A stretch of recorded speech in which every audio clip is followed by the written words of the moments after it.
stay up here if you want to wait until like 2 seconds. Yeah. Alright. Gonna check in here. Give me a smile, cause it upsets me that you've come to see. Forget about life for a while. And the piano, it sounds like a carnival, and the microphone smells like a beer. And they sit at the bar as the train winds down.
Good morning. Welcome to the Winchester Unitarian Society. We gather in joy and gratitude as a congregation, both here in the sanctuary today and via our live stream connection. I'm Marcy Thompson, and I am your worship associate on this beautiful final Sunday in July. As Unitarian Universalists, we share not a creed, but values, including spiritual growth, social transformation, and environmental responsibility. We welcome all to our liberal religious congregation, individuals of all racial and ethnic backgrounds, individuals of all sexual orientations and genders, individuals of all incomes and abilities, individuals of all religious beliefs, and individuals with beliefs that may not have always been considered traditionally religious. May we on this day reaffirm our commitment to our shared UU values and to living out these values through worship, reflection, connection, and service. Today we are blessed with a special service prepared by our member, Dan Hermes. Now, for those in the sanctuary, please give a wave to those of us who are joining via live stream today. And for those in the sanctuary, let's take a moment to greet one another briefly. You will be called back into the service by the ringing of the bell from our partner church in Marosvasarhe, Transylvania. Put my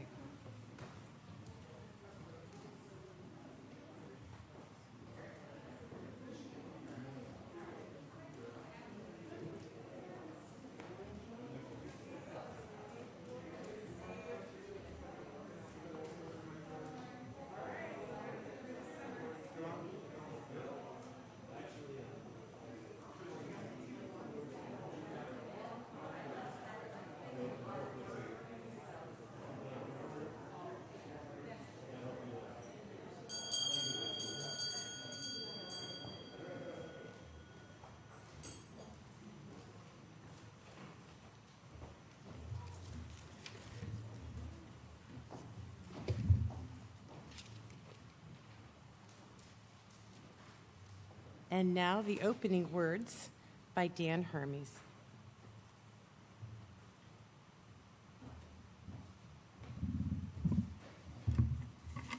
Good morning, everyone. So this quote is from John Steinbeck's East of Eden, from the introduction. I believe that there is only one story in the world, the only one that has frightened and inspired us, so that we live in a pearl-white serial of continuing thought and wonder. Humans are caught in their lives, in their thoughts, in their hungers and ambitions, in their avarice and cruelty, and in their kindness and generosity too, in a net of good and evil. I think that this is the only story we have, and that it occurs on all levels of feeling and intelligence. Virtue and vice were warp and woof of our first consciousness, and they will be the fabric of our last. And this despite any changes we may impose on field and river and mountain, on economy and manners. There is no other story. A man, after he has brushed off the dust and chips of his life, will have left only the hard, clean questions: was it good or was it evil? Have I done well or ill? In uncertainty, I am certain that underneath their topmost layers of frailty, men want to be good and want to be loved. Indeed, most of their vices are attempted shortcuts to love. When a man comes to die, no matter what his talents and influence and genius, if he dies unloved, his life must be a failure to him, and his dying a cold horror. It seems to me that if you or I must choose between two courses of thought or action, we should remember our dying and try so to live that our death brings no pleasure to the world. We have only one story. All novels, all poetry, all built on the never-ending contest in ourselves of good and evil. And it occurs to me that evil must constantly respawn, while virtue is immortal. Vice has always a new, fresh, young face, while virtue is venerable as nothing else in the world is.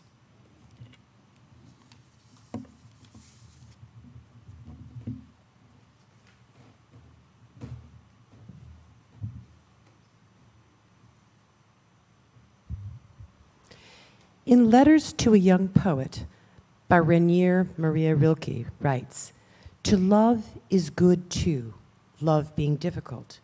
For one human being to love another, that is perhaps the most difficult of all our tasks, the ultimate, the last test and proof, the work for which all other work is but preparation."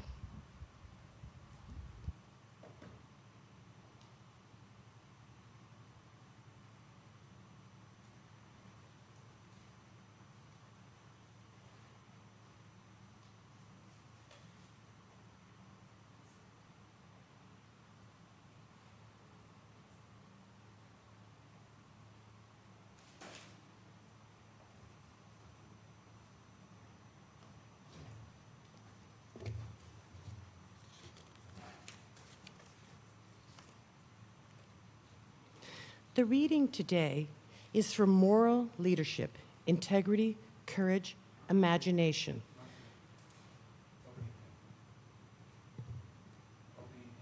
Oh, let's start with our opening hymn, which is number 1, "May Nothing Evil Cross This Door."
Thank you, John. And now, the reading. The reading today is from Moral Leadership, Integrity, Courage, Imagination by Robert Michael Franklin. 3 defining virtues: centering down, stepping forward, and dreaming up. My working definition of moral leadership has 3 key elements: people with integrity, courage, and imagination; 2, who serve the common good; 3, while inviting others to join them. I begin by prioritizing 3 virtues: integrity, courage, and imagination. There are many other virtues that are essential for moral leadership. One thinks of the classical virtues of prudence, temperance, courage, and justice. And then there are the theological virtues of faith, hope, and love. But I would place integrity, courage, and imagination at the center of attention for this moment in history, when integrity and authenticity are necessary for restoring public trust. Courage is required for defying the forces of complacency, and imagination is essential for fashioning innovative responses to persistent problems, reforming familiar questions, and asking altogether new questions. Now, we'll talk about integrity, courage, and imagination. I see integrity as the art of centering down with intense focus on our most deeply held values, which then radiate outward in our behavior and demeanor. The great Christian mystic Howard Thurman spoke of centering down as a clarifying discipline that offers direction from a deep moral compass. I think of the image of a compass face that is submerged underwater. If the waters are calm, one can peer through them to read the compass. But if life contains waves and turbulence, we may see the compass and know it is there, but be unable to discern locations in any precise manner. Centering is also calming and focusing. Sometimes Dr. Thurman spoke of, quote, listening for the sound of the genuine, unquote, in ourselves and in others. At a commencement address at Spelman College in 1981, he told students, "There is something in every one of you that waits and listens for the sound of the genuine in yourself. It is the only true guide you will ever have. And if you cannot hear it, you will, all of your life, spend your days on the ends of strings that somebody else pulls." Integrity is the quality of wholeness and the seamless integration of values, intentions, and behavior. Integrity is the starting place of all moral existence. Without integrity, action is untrustworthy and meaningless, and authentic leadership is impossible. Courage, stepping forward. I think of courage as the fearless activation of one's deepest convictions. As C.S. Lewis puts it, courage is not simply one of the virtues, but the form of every virtue at its testing point. A chastity or honesty or mercy which yields to danger will be chaste or honest or merciful only on conditions. Courage, sometimes interpreted as fortitude, is one of the cardinal virtues in ancient moral philosophy, along with temperance, prudence, and justice. It is interesting that the word cardinal is derived from the Latin word for hinge. For many classic Christian thinkers, like Augustine and Aquinas, these four hinge virtues were combined with the theological virtues of faith, hope, and love to produce an enduring vision of the moral life. The root of the word courage is cor, the Latin word for heart. In an early form, courage meant to speak one's mind by telling all one's heart, or telling the story of who you are with your whole heart. Later, courage came to be understood as the ability to do dangerous things, to step forth for seemingly impossible tasks.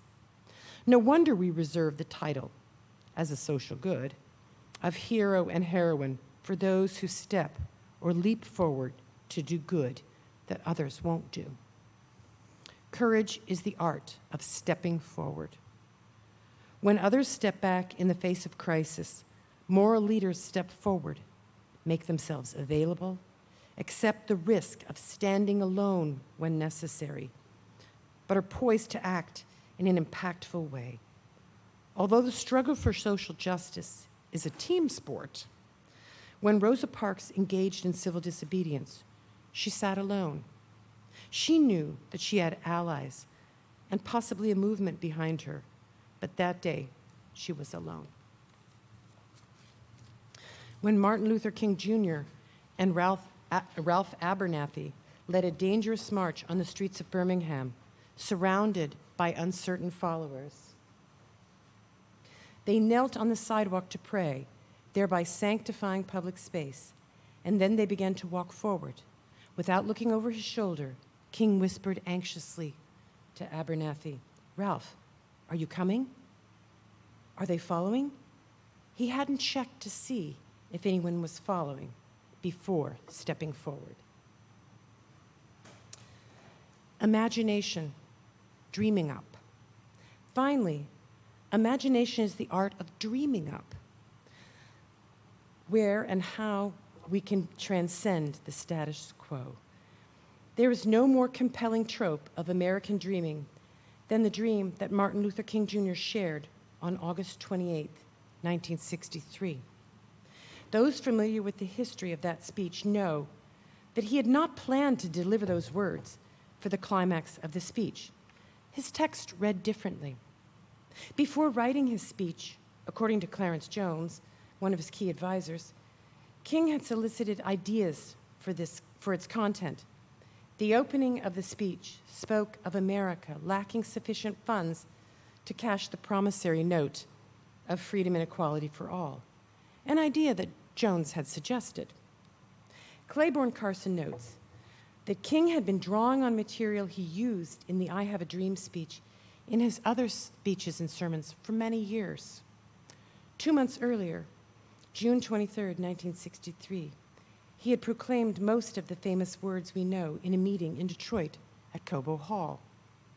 But on that day, at the Lincoln Memorial, after he had delivered a summation of economic and racial injustice, arguing for the passage of the Civil Rights Act and extolling the importance of nonviolent protest, Jones said, "One of the world's greatest gospel singers shouted out to one of the world's greatest Baptist preachers."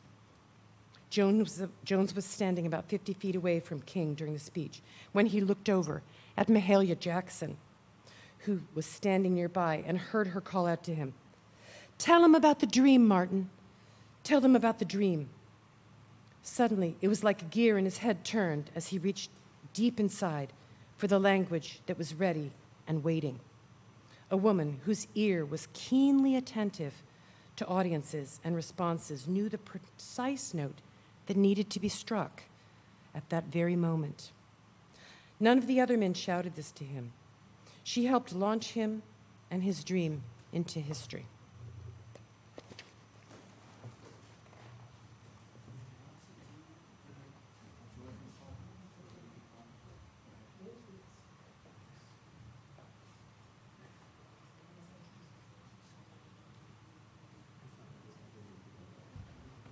Now is the time for anyone who wishes to express a joy or sorrow that they have to let the community know. Now is the time for you to come up and do this and light a candle. Please remember that our service is being streamed and will be archived on the website. So just be aware of that. What you say, as long as you don't mind that it's being streamed. I got in trouble last week for saying that my wife had broken out like a prison breakout from the hospital. So not with the public, but with my wife. Anyway, anyone who has a joy and sorrow, please feel free to come forward and tell us and light a candle, and please say your name when you do so. Joys and sorrows will be followed by a silence, and then we'll be singing the hymn in the order of service, seated.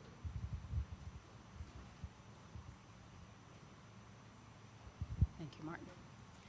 Good morning. I'm Vicki Coccaluto, and I'm pleased to share a joy with you that within the past month, Peter and I have been blessed by visits from two of my nieces, one who lives in Illinois and is the second grade teacher of rambunctious children, and the other is a physician, and she's a medical director in Greensboro, North Carolina, at a clinic that serves those who are poor and unable to get health insurance. So there's much work to be done there. We're both very proud of our nieces and happy to see them after 3 years.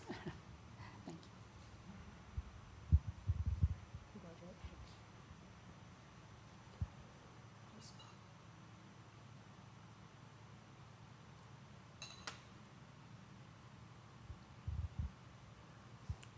Anyone else have a joy or sorrow they'd like to share with the community?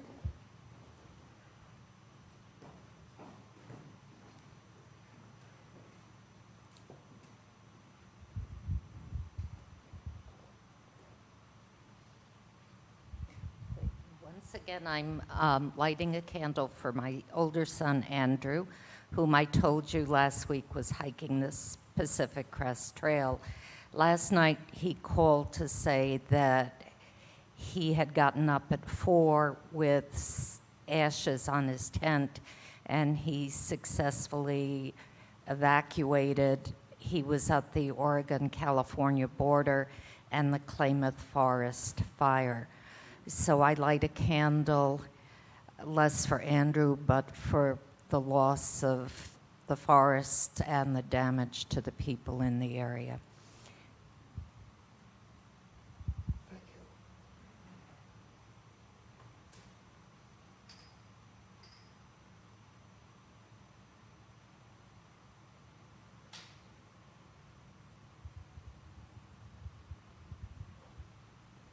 Is there anyone else who'd like to come forward?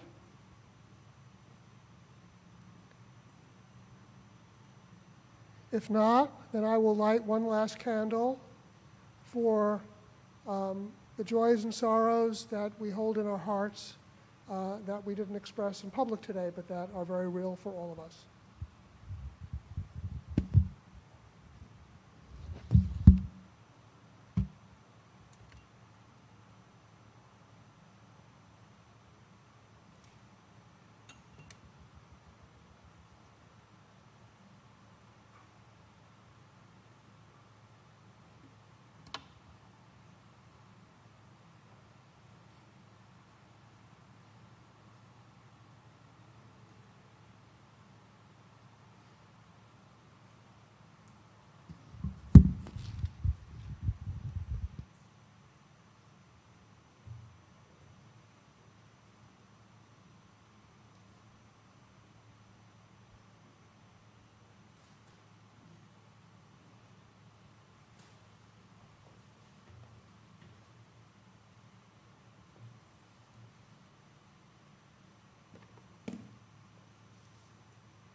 Our second reading this morning comes from a famous work by the late C.S. Lewis called the Screwtape Letters. There's a series of letters in which an experienced demon is mentoring a novice demon on the art of corrupting the character of a human being. My dear Wormwood, now that it is certain that the German humans will bombard your patient's town and that his duties will keep him in the thick of the danger, we must consider our policy. Are we to aim at cowardice, or at courage with consequent pride, or at hatred of the Germans? While I am afraid it is no good trying to make him brave, our research department has not yet discovered, though successes hourly expected, how to produce any virtue. This is a serious handicap. To be greatly and effectively wicked, a man needs some virtue. What would Attila have been without his courage? Or Shylock without self-denial as regards the flesh? But as we cannot supply these qualities ourselves, we can only use them as supplied by the enemy. And this means leaving him a kind of foothold in those men whom otherwise we have made most securely our own. A very unsatisfactory arrangement, but I trust we shall one day learn to do better. Hatred we can manage. The tension of human nerves during noise, danger, and fatigue makes them prone to any violent emotion, and it is only a question of guiding the susceptibility into the right channels. If conscience resists, muddle him. Let him say that he feels hatred not on his own behalf, but on that of the women and children, and that a Christian is told to forgive his own, not other people's enemies. In other words, let him consider himself sufficiently identified with the women and children to feel hatred on their behalf, but not sufficiently identified to regard their emotions as his own and therefore proper objects of forgiveness. But hatred is best combined with fear.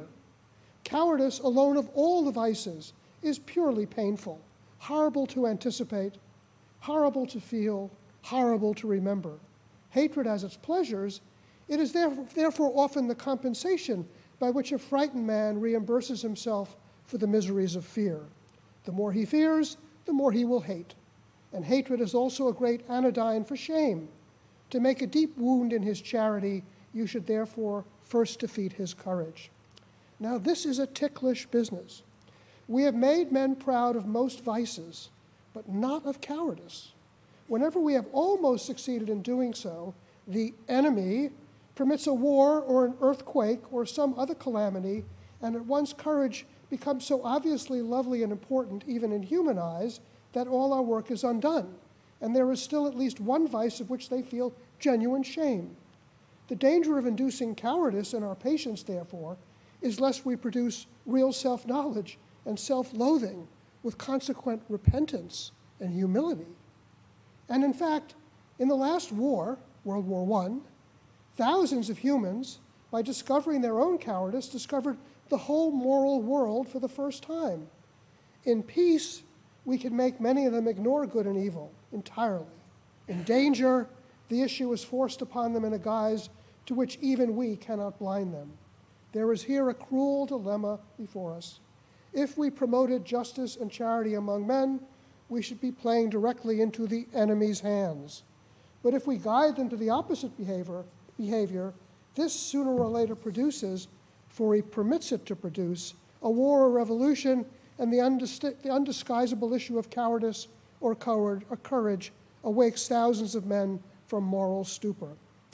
This indeed is probably one of the enemy's motives for creating a dangerous world, a world in which moral issues really come to the point. He sees as well as you do that courage is not simply one of the virtues, but the form of every virtue at the testing point, which means at the point of highest reality. A chastity or honesty or mercy which yields to danger will be chaste or honest or merciful only in conditions. Pilate was merciful till it became risky. Your affectionate uncle, Screwtape.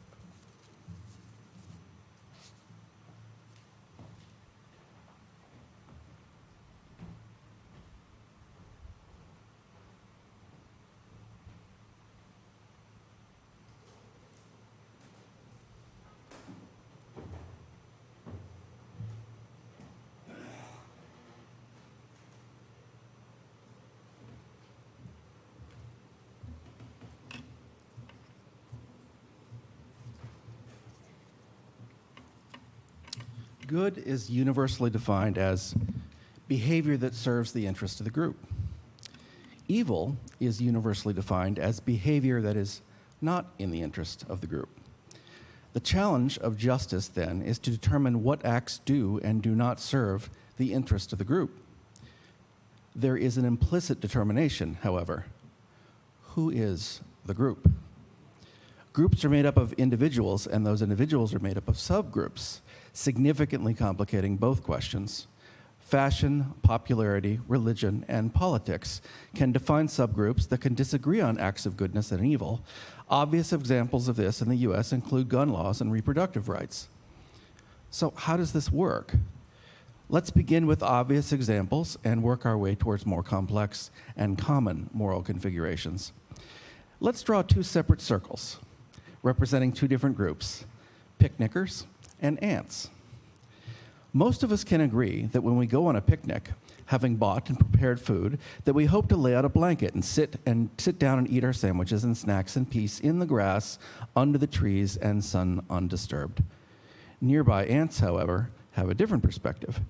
They see this as an opportunity to capitalize on the windfall of delicious crumbs and seize as many of them as possible, bring them back to their nest to share with their colony, and send sorties of scouts to locate the source of this bounty so that the situation can be handled to the ants' colony's best advantage. Ant behavior does not serve the interest of the group of the picnickers, often to such a degree that members of the picnicking party see fit to dispatch with offending ants with a slap. These murders do not go unnoticed by the ants, and the colony sends even greater numbers to defend the group and wage war over the food. The picnickers fight to enjoy their outing, and the ant colony fights for survival.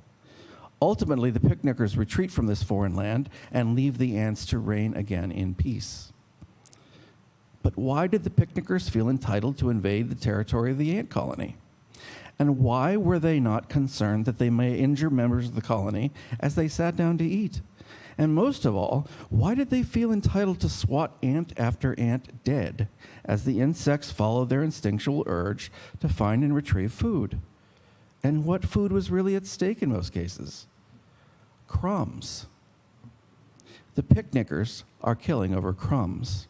Or they're killing over territory, the right to enjoy a peaceful, undisturbed lunch in this meadow on this day.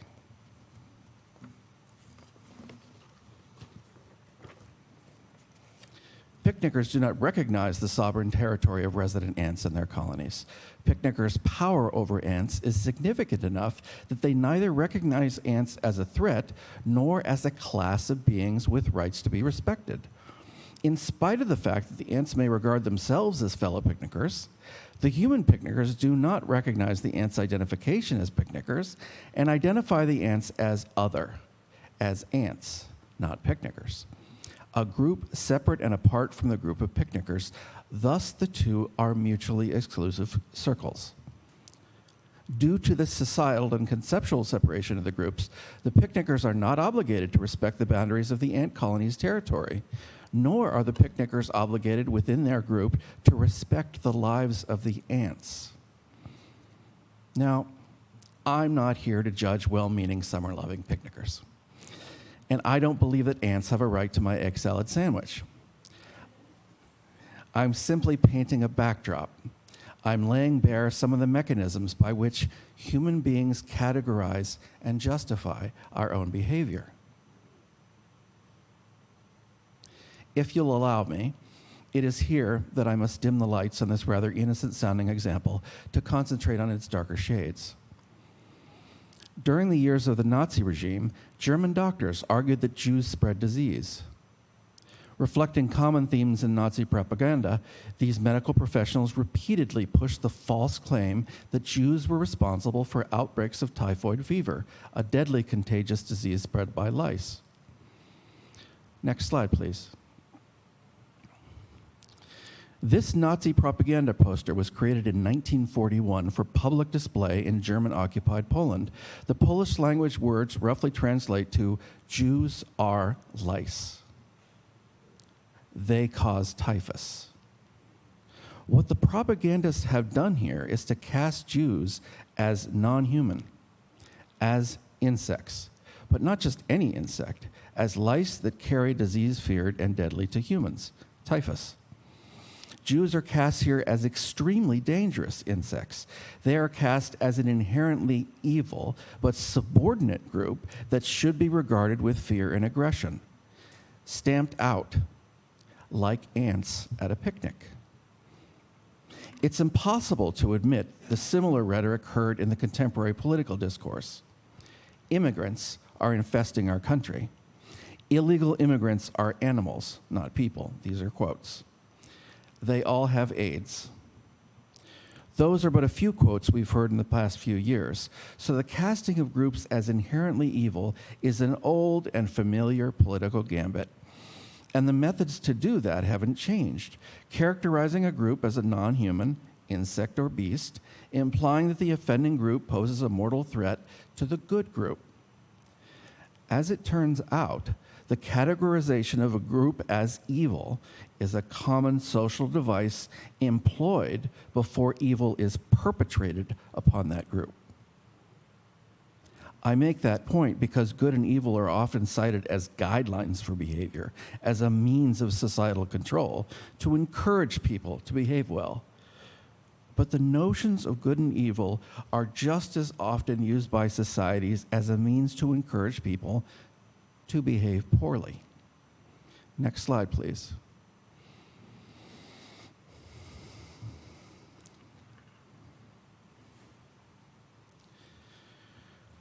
So we start here. Next slide, please. And we go here. They are evil. Before it was we, and we are good and evil. But this is the step where we say they are evil. Therefore, we don't have to treat them with the same dignity and respect as we treat our own.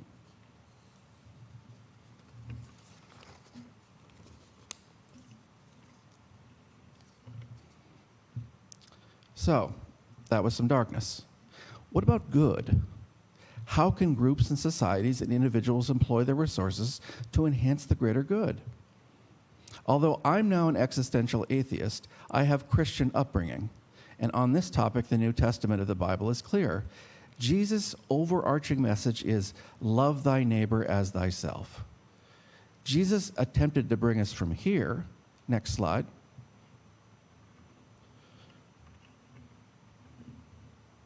to here. If we assume that he felt this approach would optimize good for the purpose of this conversation, let's give Jesus the benefit of the doubt. He is espousing the breaking down of boundaries between groups. Who is our neighbor? Well, it could be argued that in our global community, anyone and everyone is our neighbor.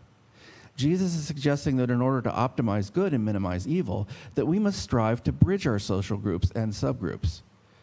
Isn't this exactly what we aspire to do in the UU community with inclusion and diversity?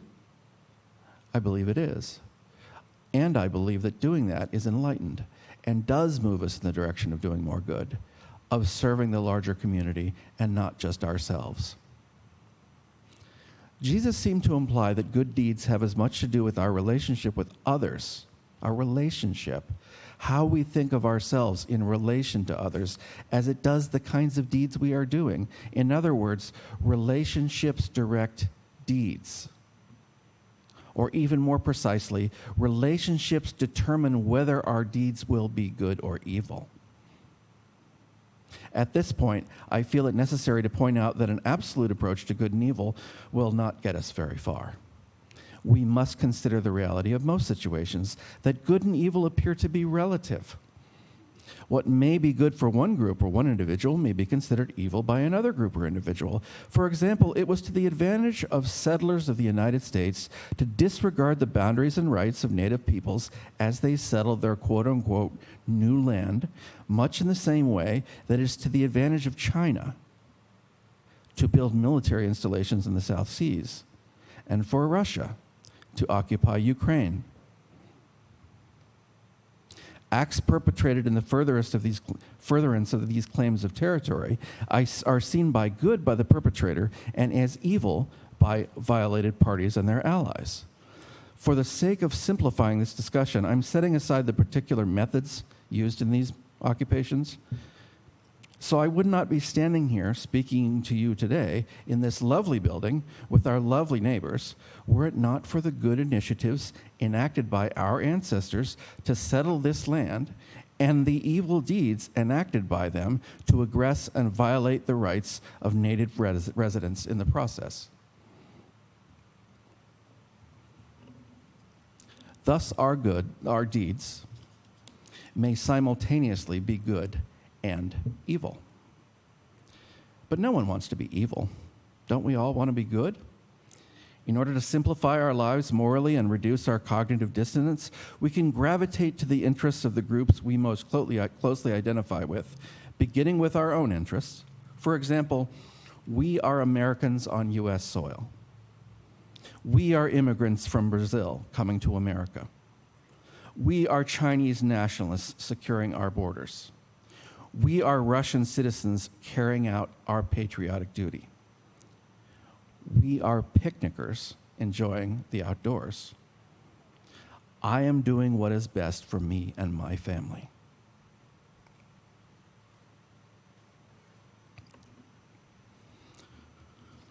To wrap up this excursion, I'm going to propose a few questions without answering them. If we can do evil while at the same time we do good, how do we get to heaven? How can there even be a heaven? How can there be a hell? And most importantly, how can God be good? How can we be good?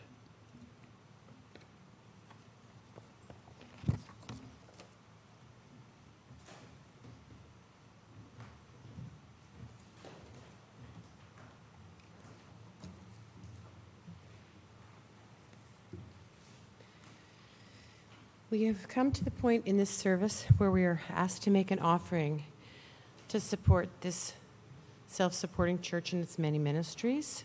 The offering is a spiritual practice, a collective affirmation of our shared values and our commitment to the mission of this liberal religious congregation. There are different ways you can donate to the Winchester Unitarian Society. Those attending live stream will see information about how to give. Those in the sanctuary can see information presented in the order of service on how to give. Please write or type the date of your offering in the memo line or comment field. The summer choir will now sing Shine on Me, a traditional spiritual arranged by Rollo Dilworth.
Those who wish to do so are invited to join in the unison affirmation printed in your order of service.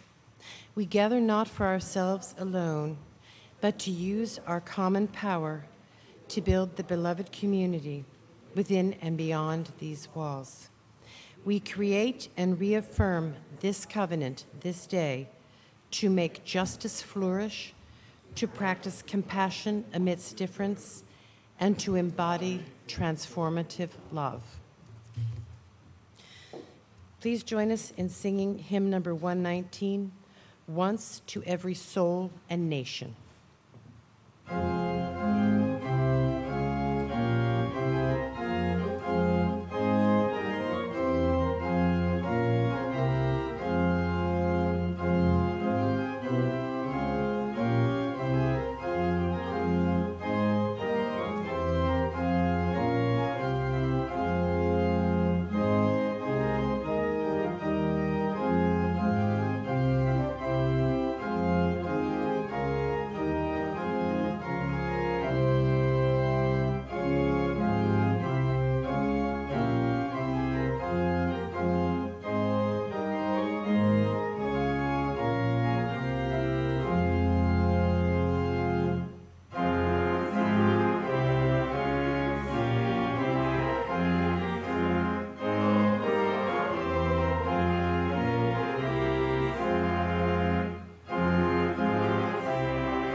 This is from Good and Evil by Friedrich Nietzsche. What is noble? What does the word noble still mean for us nowadays? How does the nobleman betray himself, and how is he recognized under this heavy, overcast sky of the commencing plebeianism, by which everything is rendered opaque and leaden? It is not his actions which establish his claim. Actions are always ambiguous, actions inscrutable. Neither is it his works. One finds nowadays among artists and scholars plenty of those who betray by their works that a profound longing for nobleness impels them. But this very need of nobleness is radically different from the needs of the noble soul itself, and is in fact the eloquent and dangerous sign of the lack thereof. It is not the works, but the belief which is here decisive and determines the order of rank. To employ once more an old religious formula with a new and deeper meaning, it is some fundamental certainty which a noble soul has about itself, something which is not to be sought, is not to be found, and perhaps also is not to be lost.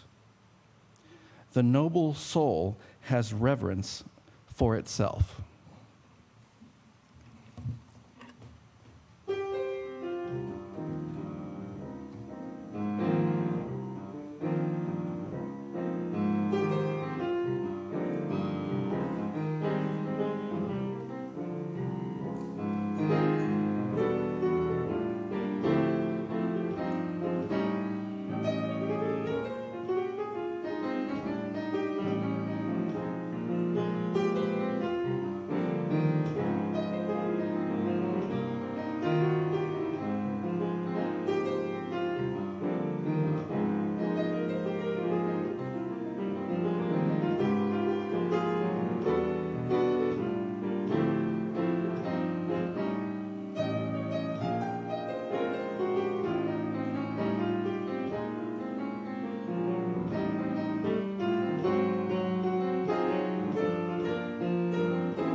Please join me in reciting the words printed in your order of service for extinguishing the chalice. We extinguish this flame, but not the light of truth, the warmth of commitment, or the fire of commitment. These we carry in our hearts until we are together again. Our service has ended. Please join us for coffee on the terrace and then for a discussion of our service today to happen in the parlor.